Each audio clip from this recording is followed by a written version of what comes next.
কোরআন শরীফ যখন ওর মারতে যাবে তো সাপ তখন বলবে তুই কে রে? বলবে আমি কোরআন শরীফ। উড়ি বাপ রে বাপ, এই কোচি হেসে ফেলেছে। 99টা সাপ দেওয়া হবে। সে যে কোরআন শরীফটা আপনার সঙ্গে যাবে, যদি আপনার এখানে কেউ কোরআন শরীফ পড়তে পারেন, আমি হাত জোড় করে অনুরোধ করে বলে যাচ্ছি, এই আয়াতটা এই সূরাটা তেলাওয়াত করবেন। এই সূরাটার নাম হলো সূরা মুলক। কি নাম? সূরা মুলক। শুরুতে এইরকম আছে, তাবারাকাল্লাযী বিয়াদিহিল মুলক ওয়া হুয়া আলা কুল্লি শাইইন কাদির। ভাইরা আমার, বাবাদিরা, আল্লাহ নবী জানান, দিন ও দুনিয়ার বাদশা জানিয়েছেন, আমি আমার উম্মতের কাছে মুজিজা রেখে এসেছি। মুজিজা। ও ভাবিরা, খালারা, চাচিরা, মুরব্বিয়ানেরা, আলেম ওলামা, হাফেজে কোরআন ভাইরা, যারা সূরা মুলকটা প্রত্যেক দিন এশার নামাজের পরে একবার করে তেলাওয়াত করবে, আল্লাহ রাসূল জানান এই সূরা ওর কবরে যাবে, ওর কবরের প্রহরী আর পাহারাদার হবে, ময়দানে মাশরে থাকবে, কবরে সাপ ঢুকতে দেবে না, কবরের মাটি চাপ দিতে দেবে না, কবরে মুকুর মারতে দেবে না, কবরে সাপ আসতে দেবে না। যত আযাব গজব আসবে, আপনাদের কাছে বিচার দিলাম, আযাব গজবের ক্ষমতা বেশি না আল্লাহ পাকের রহমতের ক্ষমতা বেশি? রহমতের ক্ষমতা যদি বেশি হয়, এক কথায় বুঝলেন, কোরআন শরীফ আল্লাহ পাকের রহমত। আল্লাহর কোরআনের সূরা মুলক যখন আপনার কবরের প্রহরী আর পাহারাদার হবে, আপনার কবরের আর কোনো সমস্যা থাকবে না। জোরে বলো। এইবারে যারা কোরআন শরীফ পড়তে পারে না, পড়লে 10 খতম, রোজা রাখলে 70টা সওয়াব, রোজাদারের ইফতার করালে 70টা রোজা সওয়াব। কথা বুঝতে পারেননি তো? যারা বোকা মানুষ, যারা আলেম ওলামা, হাফেজ সাহেব, এরা ডাকে, কাকা সূরা মুলকটা শুনে যাও, কবরে আযাব হবে না। জোর বাবা, তুই শোন, আমার সময় নেই। এ পড়তেও জানে না, শুনতেও জানে না। এ কি এরকম লোক আছে না নাই? যে কাকা এশার নামাজ পড়েছি, সূরা মুলকটা পড়ছি, এটি শুনে যান, তুই পড়। ফজরের নামাজ পড়েছি, সূরা ইয়াসিনটা শুনে যাও, তুই শোনকে যা, আমি দোকান খুলবো। ভাইরা আমার, বাবাদিরা, হাতি মরে গেলে 1 লাখ, বেঁচে থাকলে 1 লাখ, এটা আমার রাসূলুল্লাহর মুজিজা। দুটি একটা মা বোন যদি কোথাও ওয়াজ শুনতে থাকেন, ওয়াজ শোনেন, একটুখানি খেয়াল করেন, ভাবি আপনারা তো কোরআন শরীফ পড়তে পারেন, এশার নামাজ পড়ে আপনি যদি সূরা মুলকটা তেলাওয়াত করেন, আপনার বেটার চেয়ে বেশি কাজ করবে, আপনার 14 পুরুষের চেয়ে বেশি কাজ করবে, আপনার জমি জায়গার চেয়ে বেশি কাজ করবে। কারণ 14 পুরুষ দুনিয়ায় থাকবে, বেটা বেটি দুনিয়ায় থাকবে। রাসূলুল্লাহ জানান এই সূরা মুলক আপনার সঙ্গে কবরে চলে যাবে। তাহলে যারা কবরে যাবে না, হাসরে যাবে না, হাসরে পরিচয় দেবে না, মিজানে পরিচয় দেবে না, ফুলসুরাতে পরিচয় দেবে না, আমার সঙ্গে থাকবে না, তাদের চেয়ে বেশি ভালোবাসা আল্লাহর কোরআনের সঙ্গে, আল্লাহর কোরআনের সঙ্গে বেশি সম্পর্ক রাখার দরকার আছে না নাই? এটা মুখের কথা, দিলের কথা না। যদি এটা দিলের কথা হতো, কাল সকালে কায়দা কিনে নিয়ে সঙ্গে সঙ্গে সোহানি মাদ্রাসায় হোক, আশপাশে কোনো আলেম ধরে হোক, বুড়োরা একটা টিম তৈরি করতো, যে যতদিন বেঁচে থাকবো এই মৃত্যু পর্যন্ত কোরআন শরীফ যতদিন না শিখছি, আল্লাহ যেন মৃত্যু না দেয়, এই নিয়ত করে কটা বুড়ো যদি এক জায়গায় হয়ে কায়দা পড়া শুরু করে, ওই বুড়োরা যদি মরে যায়, বাজ পড়ুক, অ্যাক্সিডেন্ট হোক, লরি সামাদিক, আর ক্যান্সার হোক, হার্ট অ্যাটাক হোক, আর কলজে পাথর পড়ুক, রাসূল বলছে ওর নামটা শহীদদের খাতায় লেখা হবে, কারণ নামটা তলাবার খাতায় উঠে গেছে। জোরে বলুন। তাহলে আপনারা তো শাহাদাতের মৃত্যু একবার সামনে ভাসছে। আপনি বুড়ো বয়সে তাজ মোহাম্মদ সাহেব হুজুর হোক, আমার হোক, ওয়াজ শুনে কায়দা কিনে কাল থেকে কোরআন শরীফ পড়া শুরু করেছেন। এই কায়দা পড়া মানে কোরআন শরীফ পড়া কি? আরে হ্যাঁ না বলে না তো? হ্যাঁ, ক আ হর্ষই দীর্ঘ ইয়ে যারা পড়ে, ক খ গ ঘ উ, এটা সেই বিয়ে ফার্স্ট ইয়ারে গিয়ে দেখবেন আছে। এমে গিয়ে দেখবেন আছে। আর আলিফ বা তা সা জিম হা খ, আলিফ বে তে সে জিম হে কে, এটা ইফতা পড়াবার সময় সবাই দেখবেন মুফতি যারা হয়, মুফতির ক্লাস তাদের ইফতা বলে।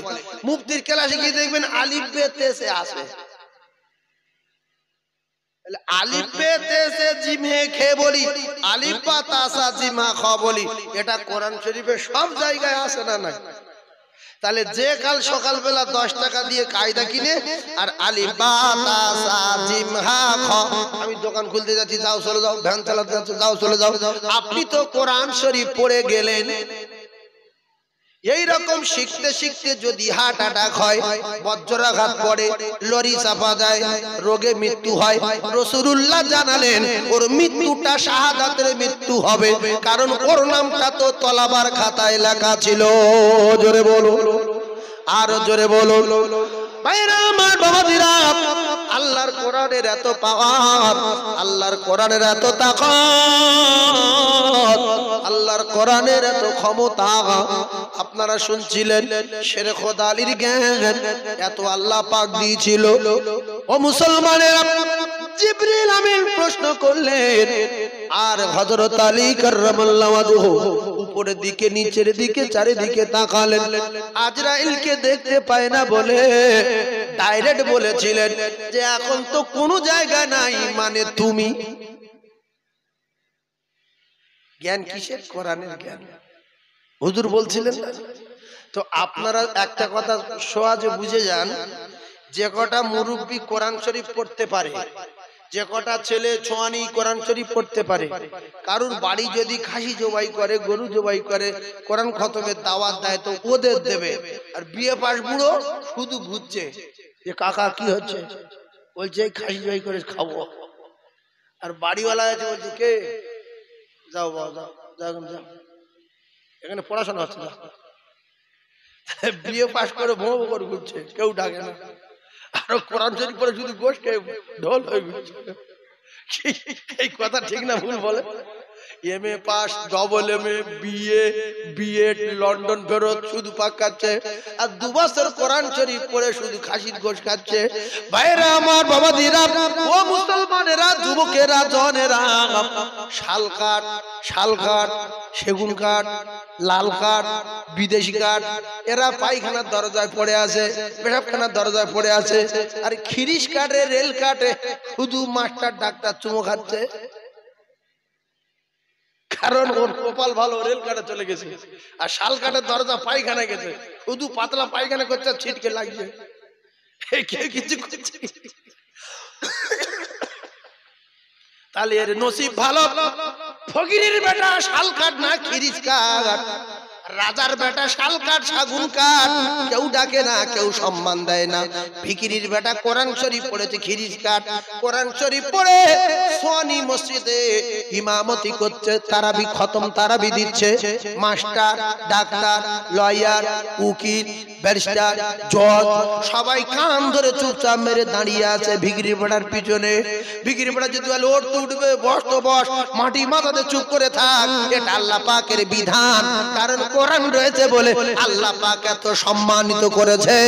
ও কলিজার টুকরারা, শাম দেশের, Syria, Japan, German, Afghanistan, Iraq, Iran, তুরস্ক, ইন্দোনেশিয়া, বাংলাদেশ, পাকিস্তান, সমস্ত দেশের বাদশাগুলো যখন হজে যায়, হজে গেলে দেখছে একটা হাফেজ সাহেব, হাফেজ সাহেব, তার নাম আব্দুর রহমান সুদাইস, তার পিছনে কান ধরে চুপচাপ মেরে দাঁড়িয়ে আছে। সে যখন হাঁটে তো সবাই হাঁটছে। তুমি যত বড় বাচ্চা হও, কোরআন যার ভিতরে আছে এর পিছনে চুপচাপ মেরে দাঁড়িয়ে থাকবে। যদি উল্টো পাল্টা করো, আল্লাহর বিধান অনুযায়ী ঠিকানা জাহান্নাম।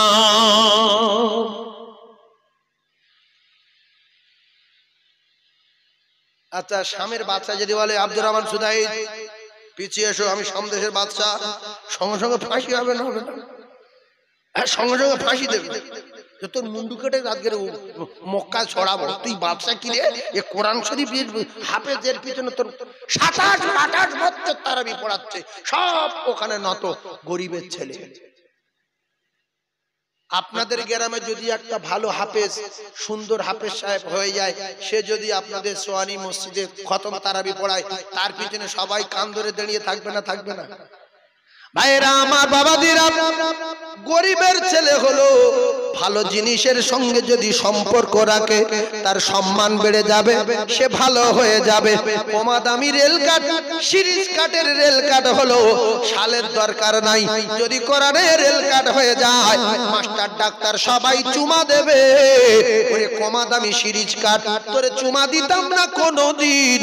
তোর চুমো দেওয়ার একটাই কারণ হলো তোর সম্পর্ক আল্লাহর কোরআনের সঙ্গে হয়েছে বলে। জোরে বলো, আর একটু জোরে বলো। তাই আপনাদের এলাকায় মাদ্রাসা আছে, বড় মাদ্রাসা, প্রত্যেকটা বাচ্চার, বিশেষ করে খারিজি মাদ্রাসায় পড়া একটা টাইম করে। এখানে ওই বাংলা, ইংরাজি, অঙ্ক, অমুক তুমুক আবি যাবি মাথায় কাজ করে না।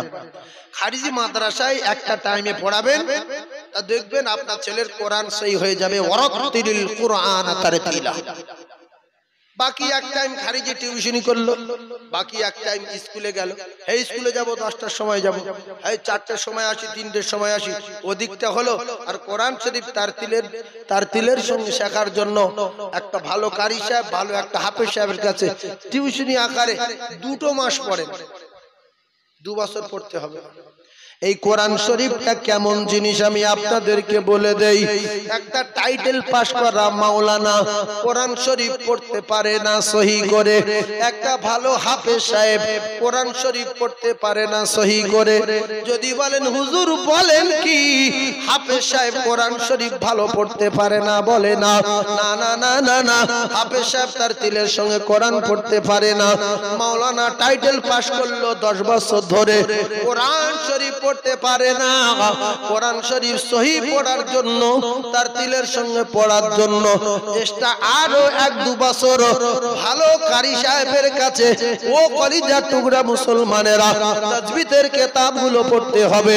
কোন অক্ষর কোথায় আসবে, কোন অক্ষরে র হবে, কোন অক্ষরে রা হবে, 10 রকম ভাবে আল্লাহর কালাম তেলাওয়াত করা যায়। ওরকম 10 বছর। ভাইজান আমার, বাবাদিরা, এজন্য দেখবেন মাওলানা হওয়ার পরেও কারি পড়ছে 2 বছর ধরে, হাফেজ হওয়ার পরে আবার কারি পড়ছে 2 বছর ধরে।